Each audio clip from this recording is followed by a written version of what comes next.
President Taraki had an apparently devoted prime minister, Hafizullah Amin. Amin was the regime's strongman. In spite of the unrest, he was determined to drive on with the reforms. Amin launched a campaign of terror. He had opponents arrested and shot. I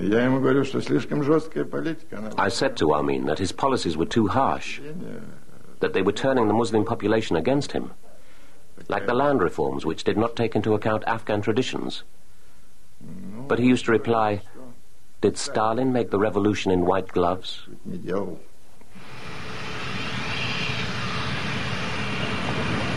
Afghan President Taraki flew to Moscow to discuss with Soviet leader Leonid Brezhnev how to curb Amin's excesses.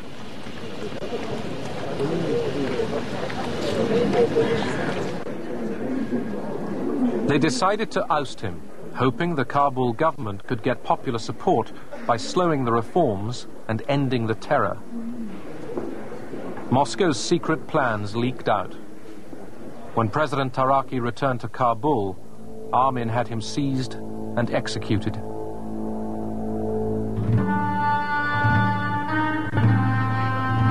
Amin realized the Soviets wanted him out. He began to seek better ties with the West. The KGB even imagined Amin might be a CIA agent.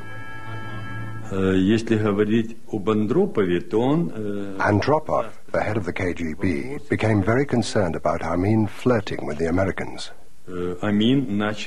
Andropov felt that if we didn't introduce Soviet troops, Amin would claim that Moscow hadn't fulfilled its obligations. He would then turn to the Americans for help, and they would put their own troops in.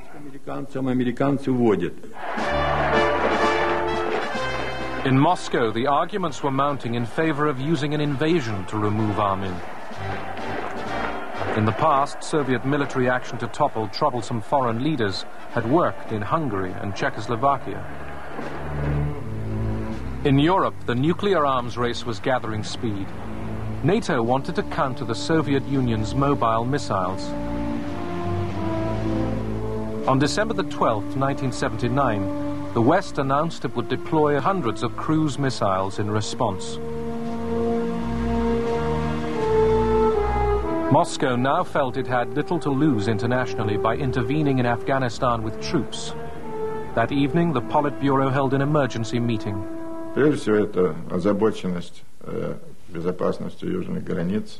Our major concern was the security of the southern borders of the Soviet Union.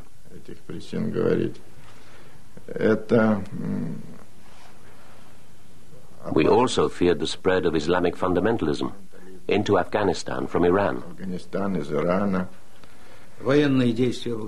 I said that military intervention in Afghanistan would be very difficult for our army. It would not necessarily lead to success. One only has to consider the conditions in Afghanistan, its geography, its history, and especially the independent nature of the Afghans.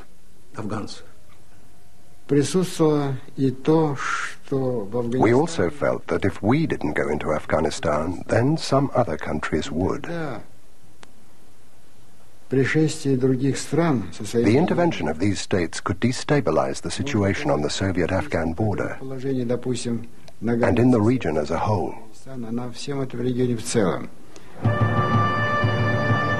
The Politburo took its fateful decision.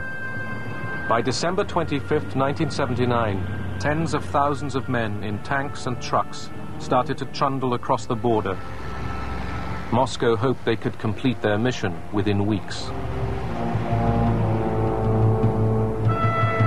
The old royal palace on the edge of Kabul was Prime Minister Amin's favorite residence. KGB special forces stormed the building. Amin tried to hide, but they shot him dead. Moscow replaced Amin with a more manageable leader, Babrak Karmal. Since the Cold War started, the Soviet Union had never invaded a country beyond the borders of the Warsaw Pact. Now, Soviet forces were stepping across the line.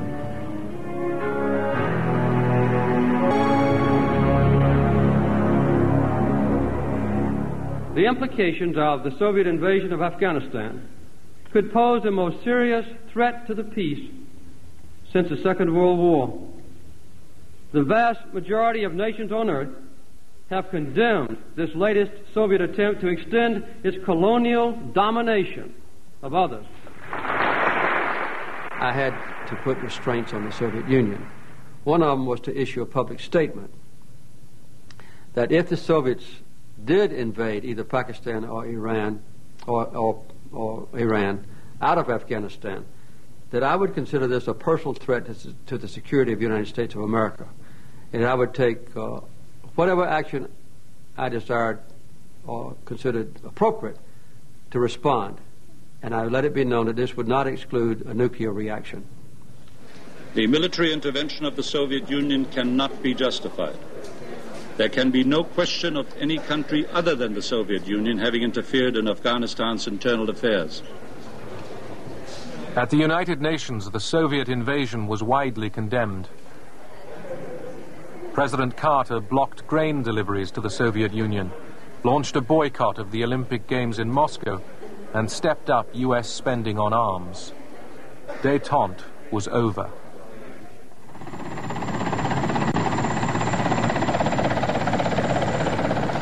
U.S. National Security Advisor Brzezinski flew to Pakistan to set about rallying resistance.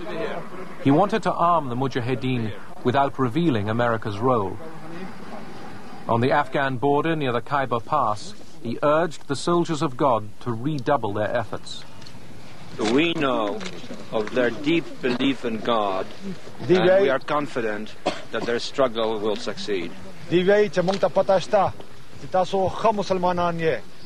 That land over there is yours. You'll go back to it one day because your fight will prevail and you'll have your homes and your mosques back again because your cause is right and God is on your side.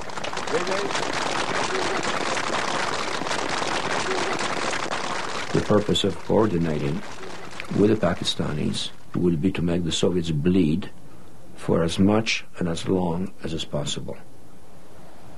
Do we know whether any Soviet units have reached these border posts? No. They're holding back. They are holding back. We started providing weapons to the Mujahideen from various sources again. Some, for example, some Soviet arms from the Egyptians and the Chinese. We even got Soviet arms from the Czechoslovak communist government, since it was obviously susceptible to material incentives. And at some point, we started buying arms for the Mujahideen from the Soviet army in Afghanistan, because that army was increasingly corrupt. Brzezinski sought the help of General Zia al-Haq, Pakistan's military ruler. Pakistan always had a keen interest in Afghanistan. Pakistan wanted a friendly and strongly Islamic neighbor.